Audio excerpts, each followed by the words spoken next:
Hi, I'm Rob Schmidt, and you are in the Strategy Room. Former President Bill Clinton is taking his own hits now at Republican nominee Donald Trump by accusing his slogan, "Make America Great Again," of being racist. The irony of the situation is that Clinton himself used this same slogan in an ad campaign for his wife in 2008.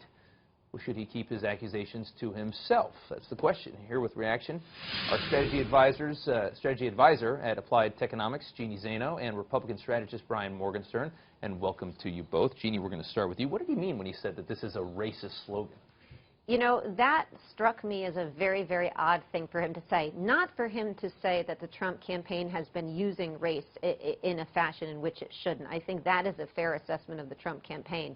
But to argue that the slogan itself was racist, particularly given the fact that he used the slogan several years ago, is something that struck me as very odd. And for Bill Clinton to make a political hiccup like that is not something you see a lot. He is a master politician. So the only thing I can say strategically is that perhaps he knew tying the slogan to the issue of racism in the campaign would get him more attention than just a flat-out claim of racist behavior on the part of the Trump campaign. And you wonder, did he never remember saying that? Because you saw the montage like 3 or 4 times. A lot of times. Yeah. And so to me, it was questionable, you know, as to why he even brought it up in that context. That's what I was curious about, too.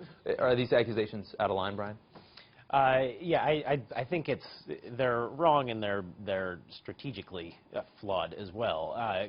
Considering the fact that it wasn't just in 2008 in support of his wife's campaign in that year. He also used it in support of his own campaign when he ran for president in the early 90s. Yeah. So, yeah, that's a whoops moment, big time. And the way he delivered it was reminiscent to me of Obama's mea culpa, where he spoke of, Southern white people as clinging to their guns and religion, or, an insensitive comment like that, and he took heat over it, which he deserved, and he apologized for it.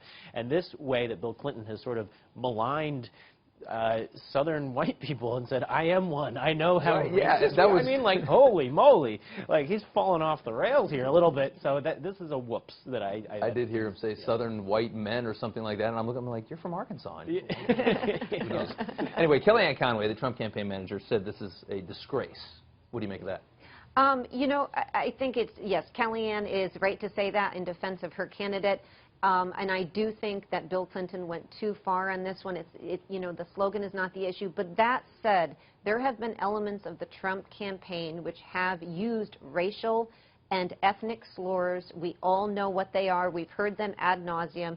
To pretend they're not there, I think, is untrue. And I think Bill Clinton would have been much wiser to say, hey, look, we don't need this kind of rhetoric in our campaign. We don't need you when you're announcing for the run for the presidency to talk about Mexicans in the way that you did. We don't need you to talk about a federal judge, a sitting, respected federal judge, in the way that you did.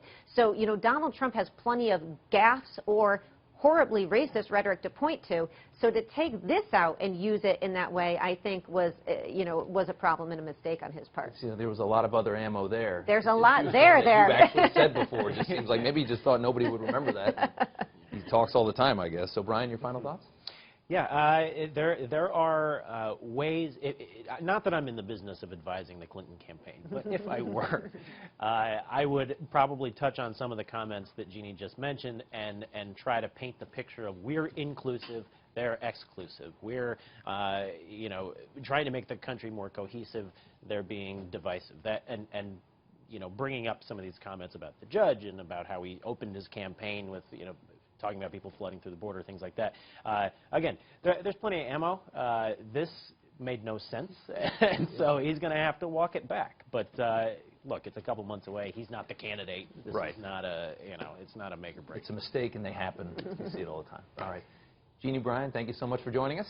Thank you. For complete coverage of the 2016 election, go to foxnews.com. I'm Rob Schmidt. Thanks for watching.